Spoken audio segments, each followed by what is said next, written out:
Holy Hamlet Flight Checkers, it is Season 1, Episode 26 of Flight Check.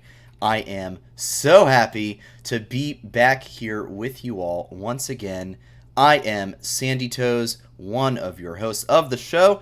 To my left and to my extra left are my resident co-hosts, Noxwar and Curly Double Q. Fellas, how are we feeling tonight? It is a sad one, but we can make it a good one. We can be happy, right? Absolutely, we can be happy. I was not prepared for Holy Hamlet. That was a good one. Think of all the ones you could have dropped. Holy Hamlet. Oh my gosh. Yeah, no, sad nature of an episode. You know, it's not ever ideal. It's September 20th to be doing an in memoriam for the entire season of an esports organization, especially when no seasons have fully wrapped up yet, or at least in terms of international competition. So that is what we call the biggest of rippeths.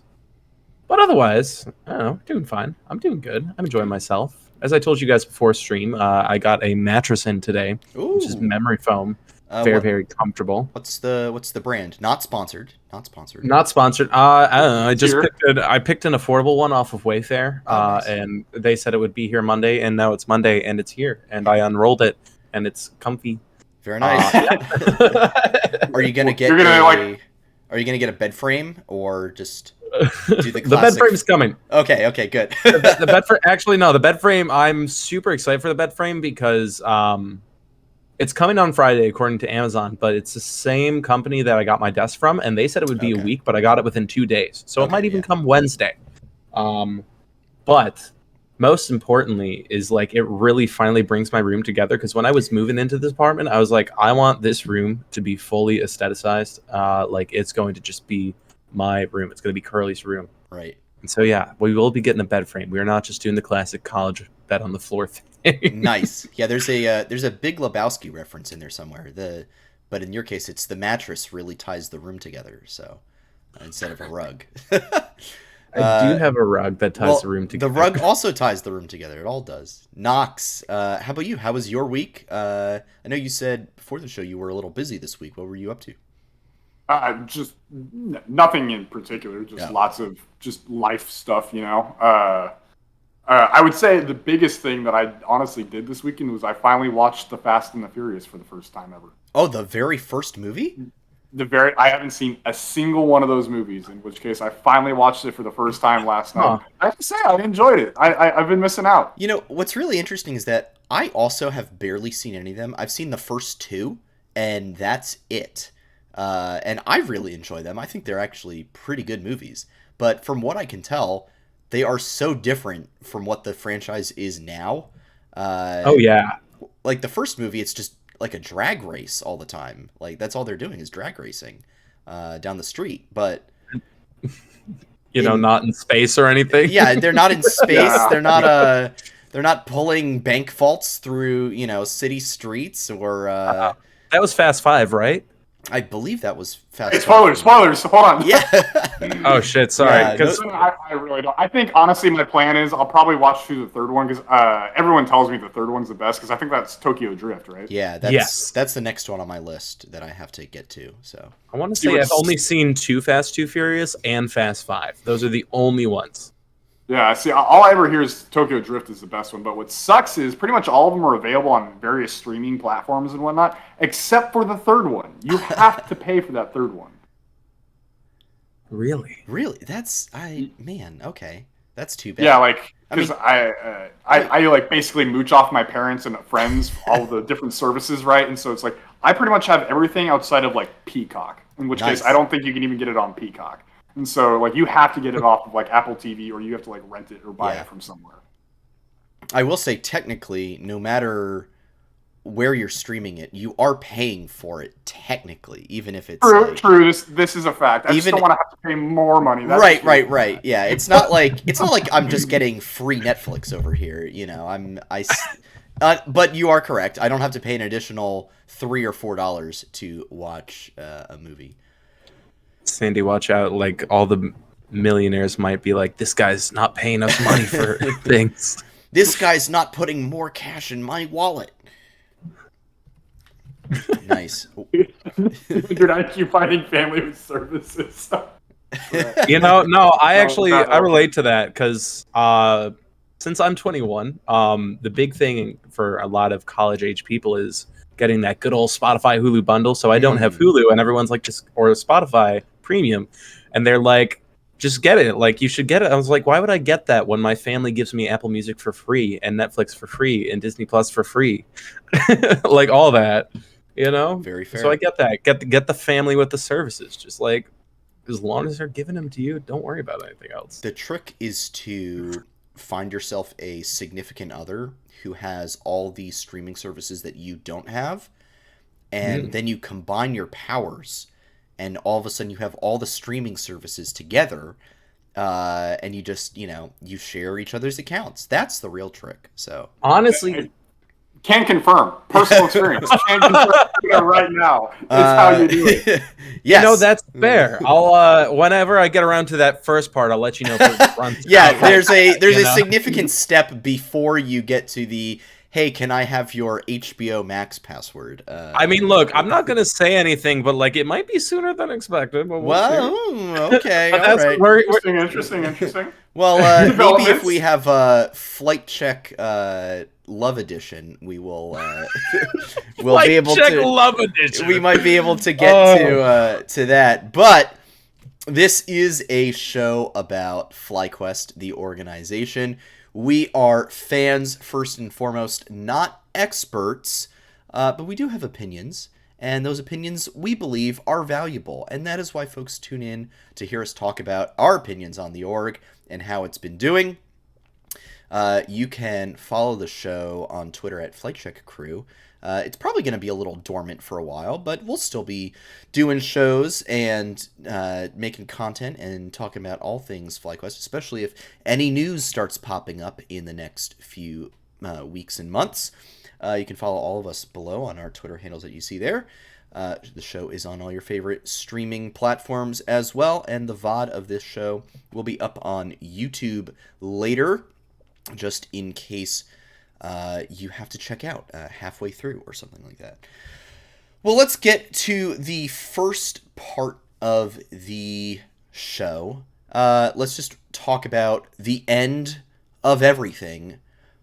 Proving Grounds, Flyquest Academy crashes out, if I may use that phrase, crashing out of Proving Grounds, finishing tied for 9th in that 9-12 spot.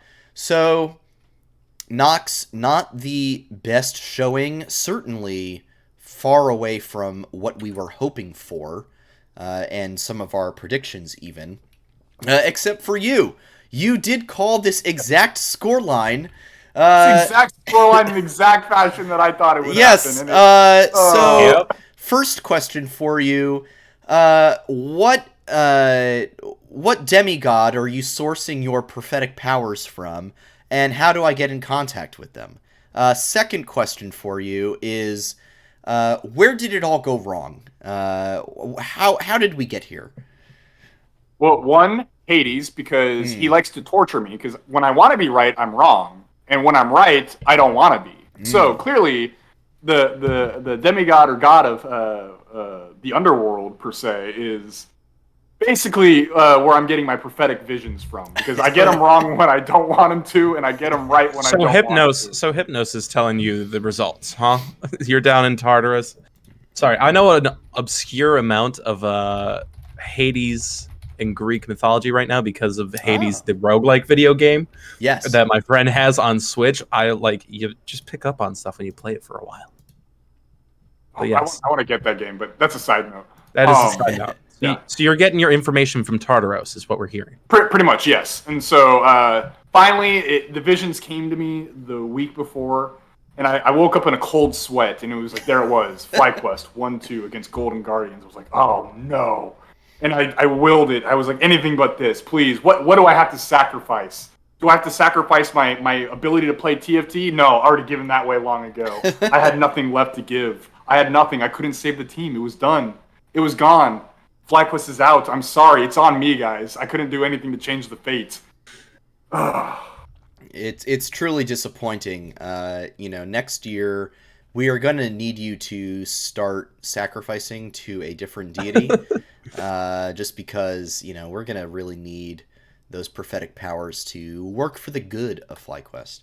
If you're going to stay in the Greek pantheon, I think you should go for like Artemis. I feel like she's the most ecologically friendly of the gods and goddesses out there. So like Artemis 2022, fly Artemis 2022. Let's go. Artemis Quest, Pantheon Quest.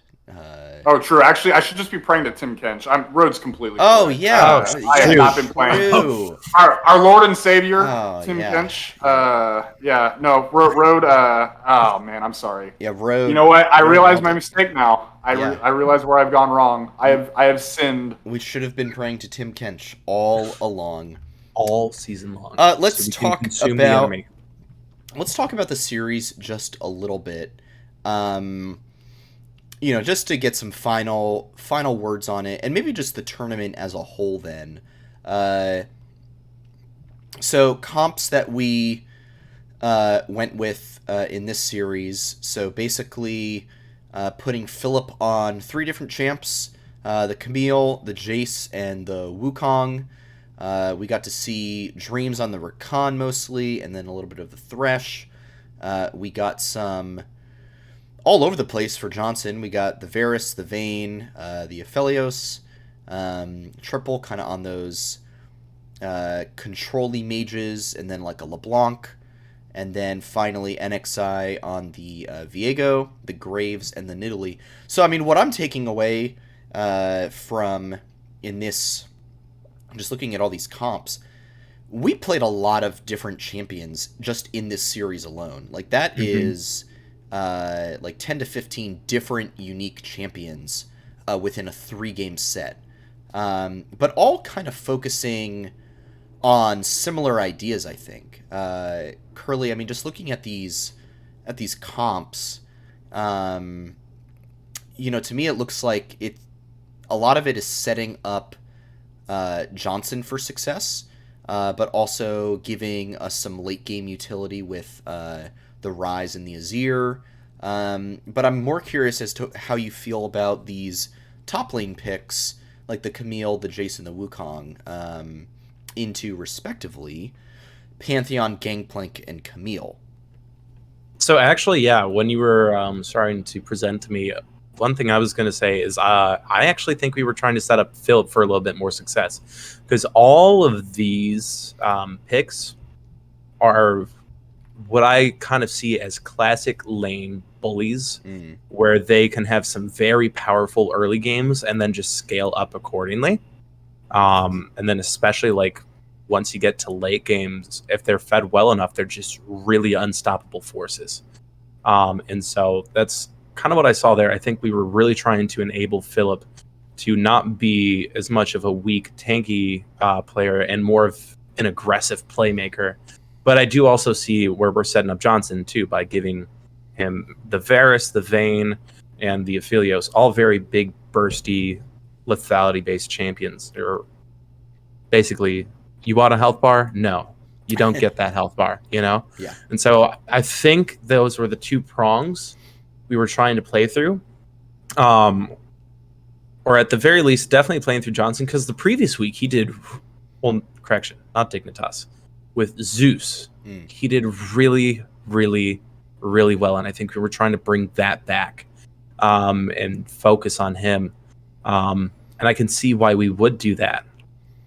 But at the same time, admittedly, because what I saw in this series as a whole was even with triples, more control mage champions, I saw him and NXI, the classic mid-jungle duo, trying their best to lift up the team. And so I think we should have tried to enable triple a little more than, say, Johnson. Because if you look at Golden Guardians, you got TF, Irelia, and Syndra. Those hurt. Those are all painful to play against, man. Especially if they have a good early game. So I think I can see where our game plan was. It just might have been for the wrong team. Yeah, fair enough. Nox, anything to add on to that? I mean, you were the one who called how this was how it was going to go. So Yeah, I mean, Curly did a good job summarizing it up, basically, and we've been saying it the whole tournament too, right? They targeted Philip, surprise to no one. I think I was a little upset they let Twisted Fate through on the first game. I think I could have told you to ban that out, in which case the next game they did, and the game after they did. So we learned after our first game, which is a good sign. Yeah. Or was a good sign rather. And then basically from then on out, I think the second game, Golden Guardians got a little happy with their draft, just a tad bit, on top of the fact that I think they just made some mistakes in game, and that was kind of how we got that second game. And then third game, it was just Golden Guardians was like, okay, never mind. We're putting Yunbi back on the control mage. Aha, that was a fun game too, guys. Hope you enjoyed it, but it's over. Yeah. You had a nice run. Yeah. Yeah, and even game 2, they put Niles back on the gangplank, which the series previous, like, he popped off on the gangplank. So I remember the casters specifically were like, oh my god, you're letting the gangplank through? And I, for the most part, was like, I mean, don't get me wrong, and this is going to sound like hindsight bias, I promise it's not, but I was like, at the time, I was like, don't get me wrong, I'm not a fan of letting the gangplank through, but, like, there's other worse things you could let through. And he really didn't do all that much that game. He went 2-7-3. Yeah. So at the end of the day, though, I think we just really didn't support Philip enough, and I think we really should have put Philip on something more weak side focused instead of stuff like Wukong or Jace, or what was the other one? The Camille. Just I think he needed stuff that was just generally more tanky, stuff that's meant to support the team. I'm a big advocate for basically you learn how to play weak side first, and then you can learn to be aggressive, and your team can adapt around that, right? Just do 3 Ornn picks, bro. It doesn't have to be Ornn. I'm fine with Ornn. It doesn't have to be Ornn. I just something that is more sustainable and more can play around weak side. Whereas you got Wukong, Jace, and Camille. You need resources. You need to be able to get fed. In which case, if you're obviously the targeted player from the enemy team, right? Like, you're not going to get those resources, or you better be damn good to overcome what the enemy team's throwing at you. In which case, I think it's fair to say Philip's not at that level yet, and that's fine. That's the expectation. But I was really hoping that maybe the team would decide to maybe put him on weak side champions and let him just kind of survive, and the team could do stuff elsewhere on the map. Does that make us a little one-dimensional? Yeah. Does it probably give us a better success rate? Also, probably yeah. So that's kind of my end thoughts on the whole series, really. Yeah, no, that's really good. So let's take it kind of to the bigger picture of the tournament as a whole. As I recall, before everything started, we were looking at a top 4 as an expected finish. And if anyone has any thoughts about this, feel free to throw them in the chat and we'll take a look. But we were calling for a top 4 as the expected finish. And I have to say, this is a bit of a disappointing result for me. Even with, the change out of top lane from Kumo to Philip, we still had 4 very strong members of Flyquest on the rest of the map. And it's a little disappointing to me that this is where the run came to an end. Nox, I know you just talked about the match, but maybe like real quickly in like a 30-45 seconds, I mean, just how you feel about this finish, and in relation to what expectations were and where people were seeing this team landing ahead of the tournament.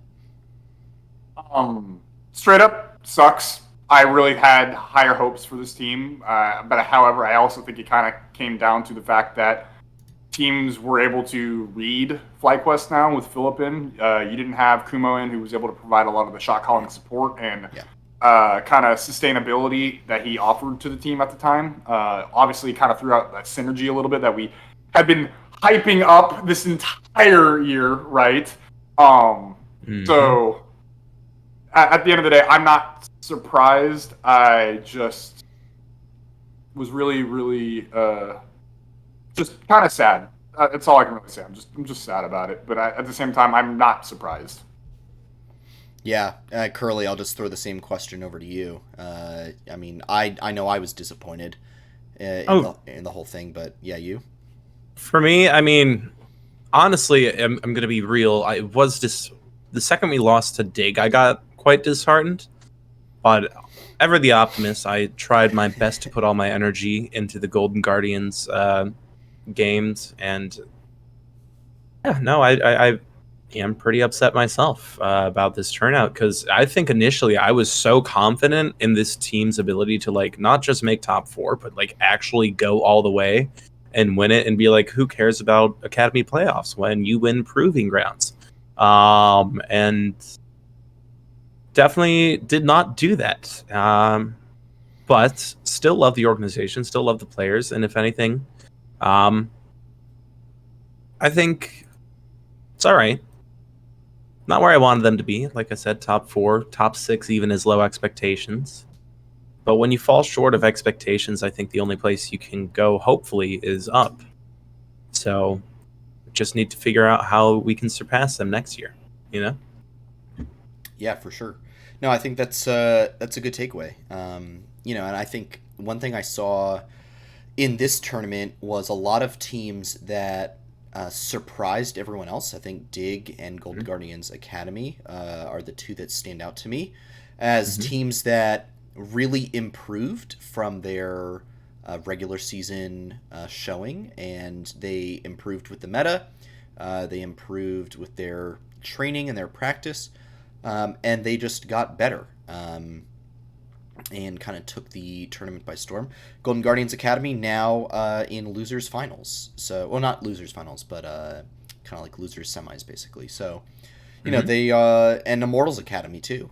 Really strong run throughout the tournament. I believe the final four teams are those two, and then you've got TL Academy and 100 Thieves Academy.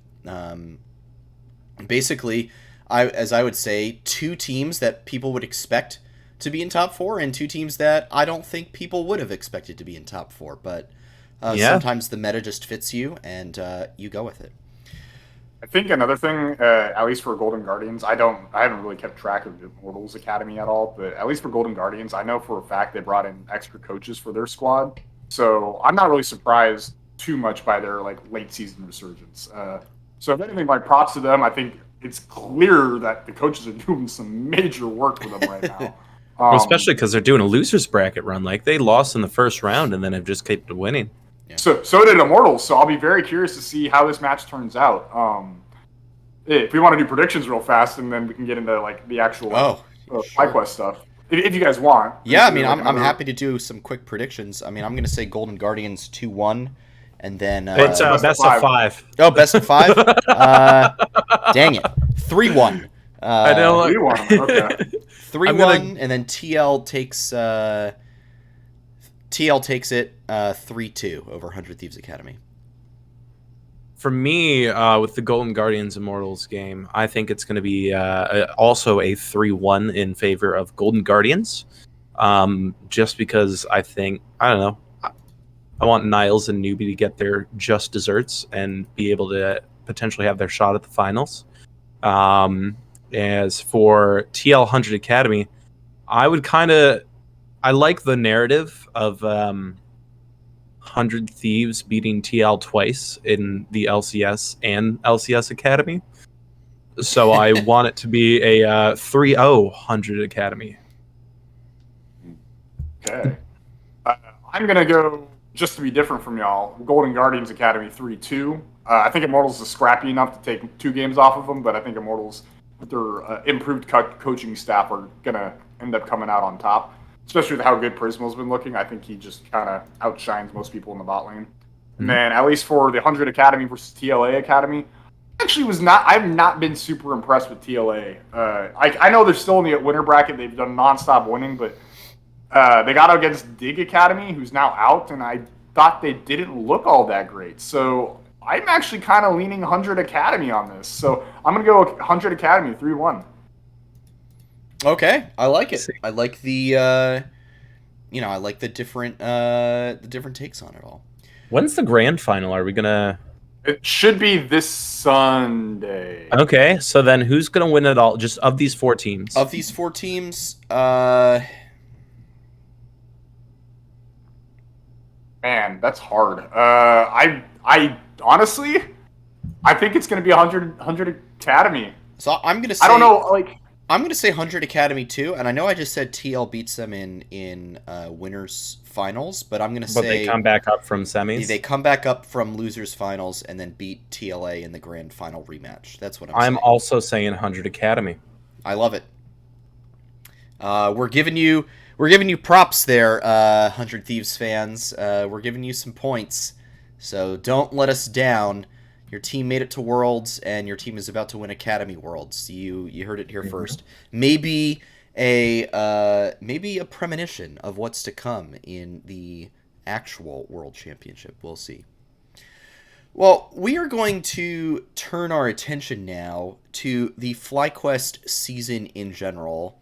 And we're just going to spend some time talking about some great moments in Flyquest 2021 history, but also in Flight Check Season 1 history. We asked some folks to drop some memories in our Discord earlier, so we can go over those in a minute. But yeah, I mean, let's just start with you guys. I mean, some great Flyquest memories. Does anyone have one that they want to start off with? Academy 3-0 weekend. I mean, I know it's like the biggest, most low-hanging fruit, but Academy 3-0 weekend.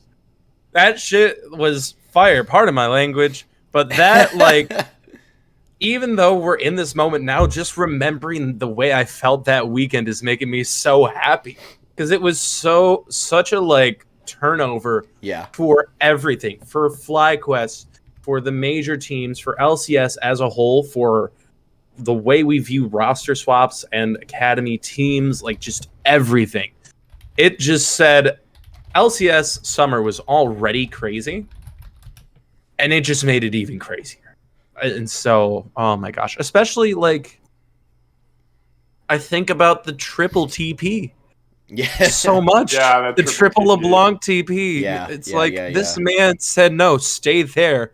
I'm coming back in, and we're winning this. Right. Yeah, I do really love that memory. That was such a hype weekend because just first, I mean, one of those games was a huge comeback, as I recall. That was fantastic, and they just kept winning. And honestly, I was like, all the analysts and pundits were all like, will Flyquest Academy win Worlds? And honestly, I was right on board there. I was like, this team is going to Worlds. They're going to make the lower bracket run through LCS playoffs, and they're going to, grab that 3rd seed or something, go through play-ins, do some damage. That was fantastic. Nox, before we get to any Flight Check moments, do you have any favorite Flyquest moments? Probably for me was the first time we beat EG this season, because it was the very first week of Summer Split, and basically it was like, what was it? The first 2 games of the year back in spring were these huge just fiestas, right? Yeah. Back and forth, like nonstop fights, and it was basically like Jizuke like barely outplaying us at the very last moment in both of the fights, right? And we ended up losing both of those. So we get into the 3rd match, the first one of summer, and it's that very first week, and it also results in us getting a 2-1, right? And it's our first time breaking that streak. And so that game, like, for me, was like, oh, yes, we got it. We clicked. We're getting it. Obviously, that didn't end up happening, but in the moment, I was so hyped. It felt so good, right? In the moment, it felt great. So for me, it had to have been that Evil Geniuses match. When we beat him for the first time this year, and so that was probably my favorite moment. And then also the 4 times we beat TSM this year. I'm still gonna hold that one over them forever. Oh yeah. Yeah, definitely. Curly kind of stole my mind with taking the 3-0. But my favorite moment, and this is more of a general thing about Flyquest, I really loved just a lot of the initiatives that were done this year. I especially loved Flyquest in vivo, and I'm saying that wrong, in vivo, the Spanish stream. That was fantastic. I really appreciated that they did that for all the LATAM fans out there. That was really cool. And also, of course, Sunny Quest and B Quest, those were fantastic initiatives as always. It was really cool to see those. Great charities for the org to be donating to. It was just a great job again by the organization of bringing some awareness to some major ecological issues, and that was really fantastic. So I was very really pleased with the way the org kept going with the branding and with the theming this year. I think you see a lot of orgs out there that like do something for like a little bit and then drop it after a while, but I love the consistency that this org is showing, and continuing to do the quest stuff. It's been really good and very refreshing change of pace in the esports scene.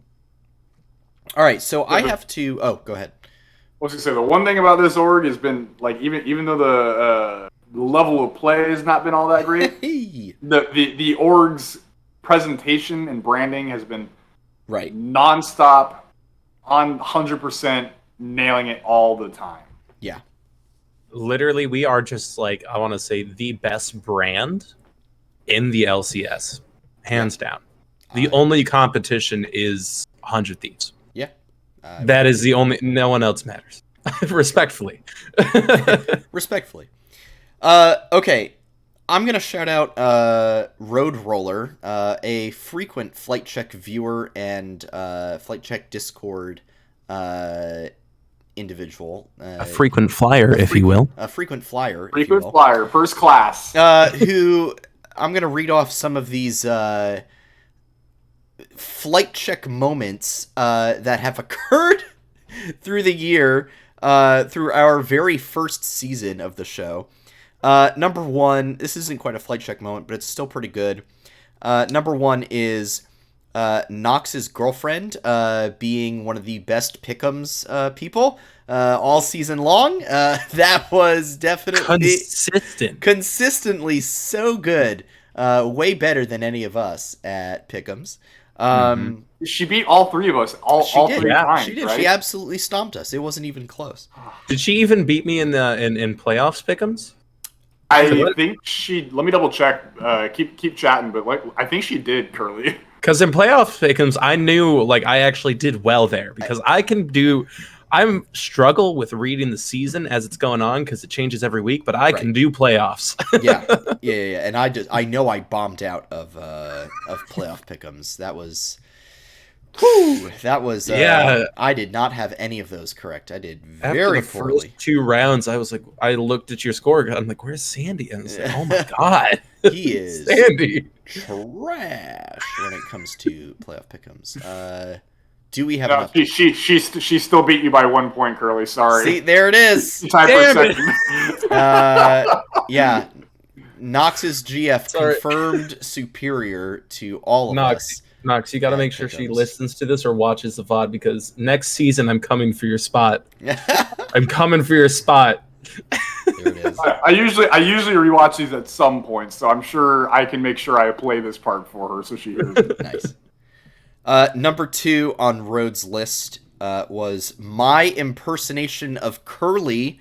I don't remember when this was. I just know it was an episode where Curly wasn't here, and it was just me and Nox on the show, and I think I was just reading off your take or something. You were reading the spiel I gave you. I can run back and get it. Yeah. I mean, if you want to see if you can find it, that'd be amazing. Should have clipped it. Should have clipped it, and then I would play it on stream because that was. Someone did. That was a fantastic moment. If you do find it, let me know, and just link it to me. I'll throw it up on the old. Because that was definitely I think that was in July, though. It was a minute back. There's only like 3 episodes where it's just me and Sandy, though, so it shouldn't. I mean, exactly, it's still like 3 hours of content you got to sort through. But Yeah. Good. Oh, good. I'm just scrolling through our group chat to find the spiel so that you can read it again. Oh. Well, We're gonna do a reenactment. Do a reenactment. Okay. Number 3 is Knox having either good audio with bad camera or bad audio with a great camera. I think we've hopefully finally got it to where it's like I look decent and I sound decent. Yeah, I could probably be better in both categories, but we'll take it. Yeah, I liked. I think your Discord name was Knox in HD for a while, but then that leads into number 4, which was you breaking your laptop right before we had a show. 10 minutes before the show started. That one was good. Yeah, that was a great moment in Flight Check history. Okay, did you send it over? I did. I resent it. Okay. I've got it right here. Okay. Oh God. Okay. All right. I gotta get into the zone. Get into the curly zone. Okay. Oh boy. Here we go. So, I'm content with going 1 and 2 because I believe in the Promo Boys' ability to learn from the challenging weekend and still secure their spot in the playoffs. Admittedly, I know EG and 100 Thieves were going to be significant challenges. And while I'm not able to review the VODs yet, I'm sure we put up a good fight. Heading into the upcoming weekend, I'm confident we'll be able to channel the same energy the team had when we first took down C9 to do it again. And even though Dig has seemed to clean up a bit, we can certainly outshine them. I'm looking forward to returning from vacation and watching the Promo Boys pop off. All right, there we go. I feel like the sequel never, is better than the original. So it's not. Yeah, but I know what VOD that is now because it's the one I was on vacation. Okay, so we'll have to. I know exactly when to go and look for it. Yeah, we'll have to go find that, and then we'll click it at the end. Yeah, we'll clip it and put it out there somewhere. Okay, let me get back to these. We've only got a couple left from Road here. The Curly and Knoxwork Community Nights ARAM game, which I was not a part of, so maybe you two can rehash what that one was like a little bit. Oh, that one was, we were team captain, and we were team captains, and Foodar, he's being silent, but I see him. Yeah. I see you. He was a little upset. He wanted to be on my team because you were unable to remember his name at the time. I remember that. What else? You had Super who was going all in on the rel. He's like, I got them all. We have that clip. Right. Yeah, Super went all in, and we were like, we got it, and then you were like, no, don't, and we were Classic. I want to say it was like a best of 3 because we went 1-1 and we had to do the tiebreaker, and I think you won Knox War. I did take the dub, in which case part of the reason I remember that because Foodar was like, I should be on Knox's team next time. I don't want to be in Curly's anymore. He doesn't remember my name, and we lose. There's a bounty out there for your head that I never actually followed up on the details for. There's just like an open RP bounty. There was one night I joined the community nights and you weren't there, and people were asking like, "Hey, where's the bounty?" And I was like, "I don't know. I'm not the one putting a bounty on." That's funny. It was for that one time you bet against Flyquest, and I can't remember why. All right. The question is, was I right? No, he was not. Well, okay, then I probably deserve the bounty. I don't remember the team. I don't remember the weekend, but all I remember is that you bet against us, and you shouldn't have. It was like early spring, wasn't it? Oh, it was a TSM match, that's for sure. Yes. I had to have been a TSM match. It was for betting on TSM once, and maybe that was the one that we lost. It had to have been one of them. Oh, maybe I don't know. Who knows? Only 2 other things here to quickly note. Hooli mentioned the rap video, the hype video that Curly made, a fantastic piece of content. We are truly grateful and blessed to have been able to witness that. And then a consistent piece of content that we were able to put out all summer long was and I think a little bit, I don't know if we did it in spring as well, but definitely most of the summer, was the weekend.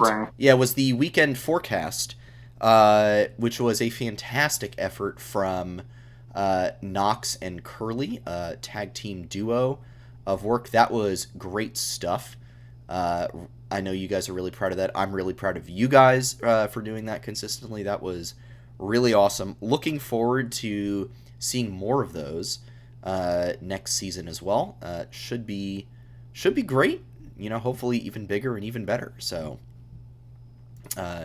good. Well, by that point, I'll have finished a film narrative class, so I'll have a lot more editing capabilities than what I did. So all I'm saying is things are gonna spice up for spring 22. And Road submitted a last minute one, number 6, and this is a wholesome take. Watching and laughing with the Flight Check members. Road, from the bottom of our hearts to you, we truly appreciate you, and we appreciate everyone out there who has watched the show this year.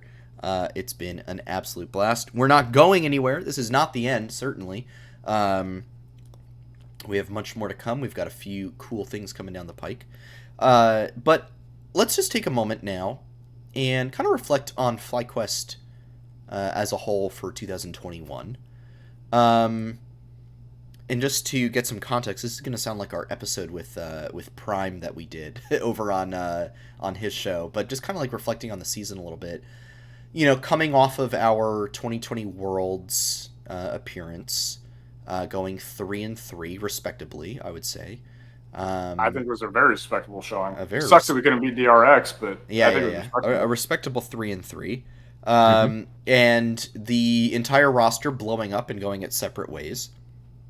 And then signing, a hyped player in Jose Deodo, grabbing the package deal from Cloud9, and then bringing in Johnson from Dignitas. This was a roster that I think a lot of people, a lot of analysts, pegged as a solid middle of the pack team with a lot of development upside.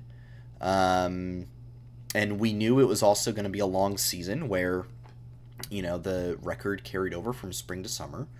So there's a lot of time to develop and, grow the team.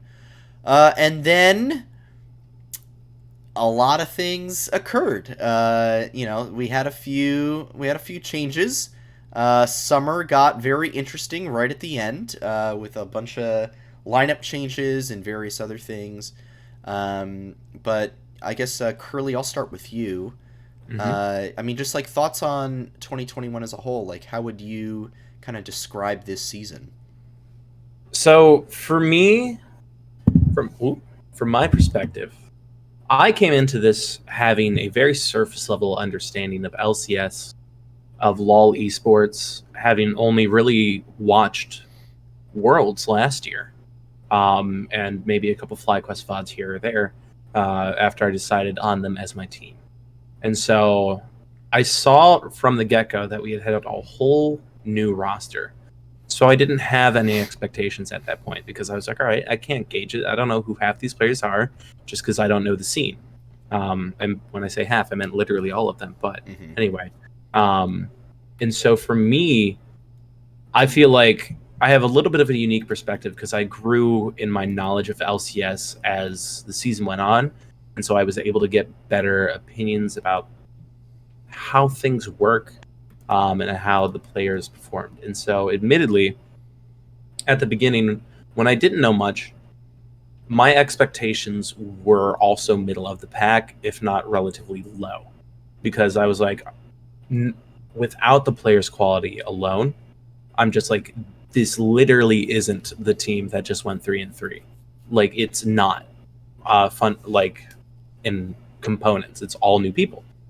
And I talked about it time and time again, how when you rebuild an organization, there's going to be struggles. If you build a team from the ground up, unless you're the Las Vegas Golden Knights, it's going to be a freaking hard time to just have your first season as a squad.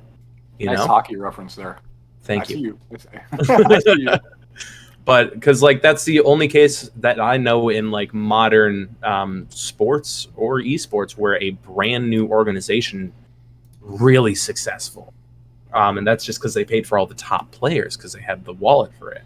And so while I talk about my ups and downs of the season, admittedly, I'm surprisingly content with everything. Would I have wanted to go farther? Yes, absolutely. But I think from January lock-in tournament, I was prepared for this because I was like, it's a new team. I'm ready for 2022, but I will see how far they go in 2021. You know? Mm-hmm. And so how I feel like the season went better than it could have. Obviously, we didn't end up at last, and we were able to CLG. That's all that matters. We're better than CLG, but then also we in summer we showed that we have the ability to adapt and make the changes. I think the only thing that would have helped us have a more successful season is if we had that self-reflection earlier. You know? Mm-hmm. So that's my take. That's how I feel this season went. No, it's pretty good. For me. Yeah. Knox, I'm going to throw it to you for your 2021 in review take. Say, very beginning of the year, it was obvious it was a developmental roster. We had brand new coaches. We had brand new players from the academy that came up. We had an import jungler from Latin America which hadn't really been done before outside of like Quas and Crumbs, and even then that they both played in NA before really, so that was kind of a new experience there. Mm-hmm. And you had Johnson, who was an up-and-coming AD carry who looked solid on Dignitas. It was everything just showed it was like it should be a solid team. Obviously, they're not going to be the best, but there's potential, and clearly reaching for that potential, it just didn't happen. So at the end of the day, I'm not going to lie, it was a bit of a disappointing year. When I set my expectations for 6th place and we finished 9th, yeah, I don't have much more to say outside of that. Right. So I think really in looking back upon this year, it'll be just I can't say it wasn't for lack of trying. I think we really did try. I think it just didn't work. And you know what? That happens sometimes. Sometimes things just don't work out. And so I know going into next year, the back office staff of Flyquest and the org know what they're doing. Clearly, because I mean, most people thought they knew what they were doing last year going into it. I don't think anyone really could have predicted that things would have gone the way that they did this year. So going into 2022, I think we can all say that the staff knows what they're doing. They know who the people they want to pick, the people they want to acquire, and I think next year will look a lot better. It's hard to get worse than the way that it ended this year, right? Right. If we get worse than this year, oh boy. So I really am confident that it can only go up from here. So I'm looking forward to 2022 with hope. I'm huffing some hopium right now, boys. The hopium is being huffed. I'll go ahead and just kind of wrap up the tri-take with my own. And I think I'll end up echoing a lot of what you guys said. I think when you're an org that is not one of the traditional big three, being TSM, Cloud9, Team Liquid, and you go to Worlds, it's going to be very difficult to repeat that same level of performance, especially when you've blown up your roster. If the roster had stayed together and we had upgraded in 1 or 2 positions, I think, we would have expected a lot more, right? But that's not what happened. So we had to completely reset expectations and do it from a place where we had absolutely really no clue, because these were 5 players that, had pretty much not played with each other before, except for maybe Palafox and Diamond. And then, you had Dreams coming in for, large chunks of the season as well. So, it was 5 players who had not played together before, in a large scale capacity. And that doesn't necessarily, make for an automatic, winning season. Sometimes the magic is there and it clicks, but then other times it's not. And the only way is you go out on stage and you play your games, and you see if you win or if you don't. And if you don't, then you adjust and you move forward. But that's just kind of, that's the way it crumbles, and, that's just how things go. So, for me, I think the season was, I'm going to use the word disappointing, but from a, developmental point of view, I would say, because I did not see as much improvement from the end of spring as I would have liked to have seen by the time we ended up making roster changes near the end of summer. It still felt very much like the same team the whole way through. And then, the Academy roster came up, and that was like a shock of, like an electrical shock just running through the org and through the LCS a little bit, and we all got super hyped that one weekend, and then things kind of crashed back down to earth when teams adjusted and scouted us out and did better. So, yeah, I think, bit of a frustration from a developmental point of view, and I'm hopeful that we take some of the lessons learned and some of the pieces that we have and move forward with that understanding. So that is basically, that's my take, is that, it was frustrating. I think, we all we got a taste of the good life by going to Worlds. And, once you get there, anything less is going to feel like a disappointment, right? I think finishing 4th with this roster still would have been like, we were in Worlds last year, so we know what it's like, and we want to get back there, and I know the org wants to get back there too.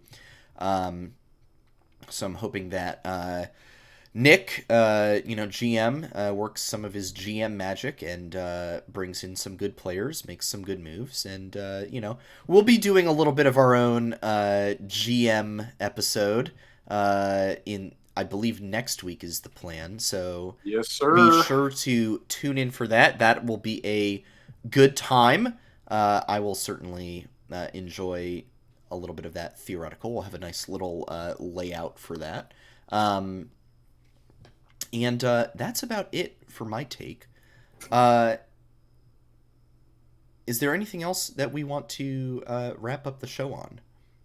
So I was going to explain, and I'll remind people in the Discord throughout the week too. Yeah. Basically how we want to do the stream for next week. Mm-hmm. So basically the way that it's going to work, because I want you guys listening to create your own rosters. I want you guys to armchair GM your own rosters for Flyquest next year, and then I want you guys to submit them to us. You can DM us, or you can put it in the Discord, whatever you want to do. And then we'll talk about your submission next week. And me, Curly, and Sandy will also have our own. I forget. We agreed that we were going to combine ours, right? Was that the agreement that we had? So the plan is, after we'll review your guys first, give our opinions on them, and then we'll present R3. And from R3, we will collectively create one. Yep. The official Flight Check trademark Flyquest 2022 Dream Team, if you will. Yes. Yeah. So that's the plan. I'll put reminders in the Discord throughout the week. I'm telling you guys now, though. So start doing your research. I'll be curious to see what you guys come up with. I'm excited to see what Curly and Sandy each come up with, as well as I'm excited to see what I come up with, because I think I can make some interesting rosters that are actually feasible and possible, and possibly also good. So we'll see. I'm also going to make it oh, what you got? Spoiler alert, mine is just going to be clone Jose Dioto 4 times and have him play every role. Why? Because why not? So we'll have Jose de Topo, Jose de Odo, Jose de Mido, Jose de Bato, and Jose de Suppo. Suppo. Suppo, yeah. You got to have the 2-syllable there at the end. Jose de Supo. The only other thing I'll say is I will also be linking the global contract database because I mean, don't get me wrong. If y'all want to submit your own fun roster, like I want Chavi, I want this, and yada yada, like unrealistic stuff, you can do that too. But ideally, like I want you guys to go look at the global contract database, see who's available, who. Like, if you guys want to possibly buy someone out to, like, and you want to write that in your description, by all means, like we could talk about it. But yeah, all right, let's get in depth. I want to have fun with this. I want to make this kind of like Tim Stevenson's armchair GM stream. Like I want to get like real, like let's see. Yep. Yeah, it's gonna be a good time. So yeah, just talking about what we'll be doing. So that'll be next week's stream or next week's episode, and then the episode after that will be the first episode of Flight Check International Edition, as we will be heading into Worlds. We will do our show Monday, October 4th, and that'll be the day before play-ins groups starts. So we'll have the groups for that. I don't know if we will have the main event groups as well. We may or may not. We should. We just won't have the filtering of the play-in. Yeah, we won't have the fourth seed, the fourth teams in those groups yet. But we'll still be able to, see who Cloud9 will be playing against. We'll be able to talk about NA's chances at Worlds. So that will be our show in 2 weeks. But next week we will buffer it a little bit with a little bit of Flyquest potential off-season discussion. And then we will have about a month of Worlds to discuss, which will be absolutely fantastic. Once again, the best time of the year. Honestly. Worlds. It's also my birthday month, fun fact. Heyo, October. Okay. It's a good month just in general. I am personally very excited for Worlds. I will be watching so much of that. And it's going to be a good time in general. Starts 7 a.m. for you guys too, which is a little early, but not too bad. 7 a.m. Oh, all right. That's nothing. That's compared to China, where it's 2 a.m. Compared to when I was getting up at 4 a.m. In the morning to watch Worlds last year. I love that. That 7 a.m. sounds absolutely brilliant. That means I can put Worlds on, make myself coffee and eggs, eat it, finish the first 2 matches, and then go to school. Yeah, that's just I love everything about that. That's fantastic. Cool. Well, do you guys have any final things to say about Flyquest or anything to Flight Check fans out there before I give the final closing spiel?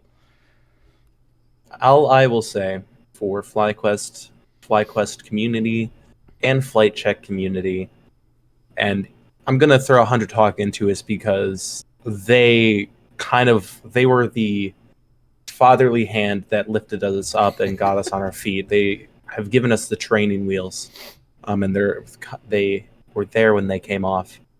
I just appreciate everyone involved in all of these groups so much. You guys are something I talk about to my friends and family about you guys all the time. About just the community that I've become a part of. So this really means a lot to me, and it's inspired me in all aspects of my life, especially with MeQuest. I know I never actually made big posts about them, but when I said that I was taking MeQuest to heart the 3rd time around, I really, really meant that because I last month alone made a lot of changes inspired by Flyquest. So thank you, Flyquest. Thank you, Flycord. Thank you, Flight Check community, and thank you, dads, over at 100 Talk. Very nice. It's kind of funny, Curly. You just reminded I was literally on the phone with my dad before the podcast, and he was actually asking me about you guys and how you all are doing and stuff like that. So even my family's kind of invested in you two now, which is funny. That's very sweet. Not bad. I guess. Did you want to talk about the ending season, Sandy, or did you want me to knock it out? Yeah, I mean, I could talk about it real fast. So, I mean, clearly we've been doing we've been calling this, season 1 episode, whatever. So this is what we're basically calling the season finale episode. But we're not stopping. It's just going to be some kind of off-season episodes. International edition is gonna kind of be its own thing. Still on all of the usual channels and stuff, so it's not going to be anywhere different. It's just not going to be, season 2 or season 1.5. Maybe it will be season 1.5. We'll see. Maybe that's what we'll do. We'll just call it season 1.5. But this is the season finale episode. Interestingly enough, 26 episodes, which is a usual runtime for most TV shows, most TV seasons. So there you go. It kind of worked out that way. Next season will probably be much longer because we'll be doing it for a full year. So we'll see how that goes. But we've done 26 episodes so far. I don't think we have we missed any single weeks? Have we canceled? We've had weeks where we moved it off of a Monday to a Tuesday or something, but we've never missed a week. Yeah, we've never missed a week, which is awesome. We'll see if we keep that streak up as we head into the cold off season of November and December. Depends on what kind of news is going on and whatnot. But this is the season finale of Flight Check. Knox, I don't know if you want to say anything to folks out there about that and kind of what it means to us, things like that. So before I get emotional on stream, I just thank you guys. Really, from it was funny. We talked about this on Prime's show, but it was just literally one day I was writing articles for the subreddit. Basically, I had a huge long ass article on Jose Dioto about what he was like down in the LLA. Mm-hmm. I was writing stuff about the lock-in tournament and stuff like that, and I was like, man, none of this is getting the traction that I want to do. That I want to share my passion for Flyquest. And so Drek, I remember one day asked, was like, hey, what's going on? I was like, man, I want to create a podcast. That's what I want to do. Yeah. And Curly was like, just saying, a bit of an editor over here. So just putting that out there. Just putting it out Sandy's there. Over here sliding on my DMs like, hey, I'd like to do a podcast too, putting it out there. And honestly, I to this day, I remember because my girlfriend's mom was in town and she was vacuuming and stuff, and I was really loud and noisy, and I just don't know what to do. I can't focus on writing right now. I was like, F it, totally. What would it take to do this? And that, and that was just how it started. And I don't regret any of it. I'm so happy I did it. I'm so glad we got this started. It's been so fun. It's been awesome. And I'm looking forward to more. Yeah, no, it's going to be, I've loved every minute of this. This has been a fantastic, usual Monday night activity for me. It's definitely kept me honest in terms of keeping up with the team and with the scene. I think it's definitely easy when a team is struggling to just kind of be like, all right, shelve it and, put it on the back burner for next season. But, it's kept me, absolutely interested, in the ups and downs of a team that, did not, to be honest, did not do as well as we all hoped. But it's been a good ride, and I've become good friends with you guys. Hopefully we'll all get the chance to do a live show in person. That would be absolutely incredible someday. Y'all coming down to Houston when Flyquest is at playoffs? Hey, when Flyquest makes spring finals in a couple years. No, actually, next. It's next spring. It's coming spring. Next spring, when Flyquest makes spring finals, I'll be there, and we will. Well, and then we all got to make sure we're planning our Worlds tickets in July. Yeah. We're gonna have to take months off of work, everything. I'm taking the full month off work to just travel around America and follow Worlds everywhere. I don't know about you guys, but that's just me. So, but yeah, so just thank you all to everyone who has watched, commented in the chat and supported us in Discords and Twitter and all kinds of things. Thank you for laughing at my innumerous man.jpg tweets over the course of the season. That was a good time. I enjoyed doing those. Hopefully I won't have to go back to that meme anytime soon. I'd like to avoid that one. But it's been a good time. And if you would like to keep up with us as we head into Worlds in the off-season, you can follow all three of us on Twitter right now, as a matter of fact, which is super cool. You can follow myself at SantosDB. You can follow Nox at NoxWar with 2 R's. And you can follow Curly at Curly_QQ_. And you can follow the show at Flight Check Crew. I will make sure to put some Hot Worlds takes in there. Basically, what they'll all be when NA is just going like 0-6 in groups is I'll just say, we should have sent Flyquest Academy. That's basically every tweet that I'm gonna put out. Should have been Fly. Spoiler alert! Come on, Sandy, you gotta save that. And looking forward to the GM stream next week. If you missed any part of the show, the VOD will be up on our YouTube channel. And you can also listen to the show on Spotify, Google Podcasts, Anchor, Breaker, Apple Podcasts, all of your favorite audio media platforms. That is all. Any final personal shout-outs from you guys? I know we kind of did this already, but like any final ones? For me, Drek's been a huge help Support. Getting all this going and support. So big shout out to him. Big shout out to y'all. Big shout out to everyone who's been listening. Big shout out to 100 Talk Pod. Just nice, quick, simple, clean. Take it away, guys. Oh, yeah. Awesome. Yeah. For me, personal shout out to Huli for advising me on how not to die when I had to replace my power supply. Yes. Just following that whole conversation. Yeah, that was so mildly because concerning. I was met with a small PC crisis last week, and he really helped out. So shout out to Huli for that one. Really appreciate his prowess on, hey, don't touch the power thing.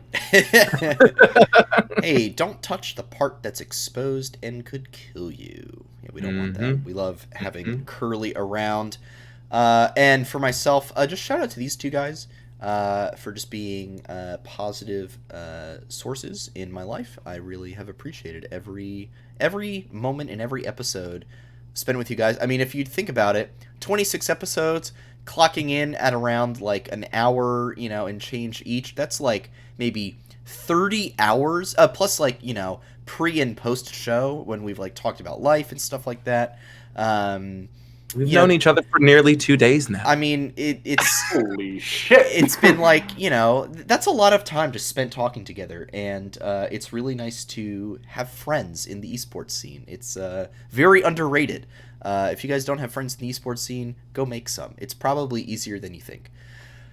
That is all. Just join the Flycourt. Just join the Flycourt. It's that easy. That is all from Flight Check Season 1. We are wrapped up. It is over. Thank you all so much for watching. We hope you guys have fantastic evenings. Come up with your perfect ultimate Flyquest team for next week. Within the bounds of reason, of course. We can't have 5 Koreans unless the import rule gets lifted. But for all of us here at Flight Check, I'm Sandy Toes, that's NoxWar, and that's Curly Double Q. Thank you guys so much for watching. Stay safe out there, and we will see you all very, very soon. Adios! Good one, guys. Peace, y'all.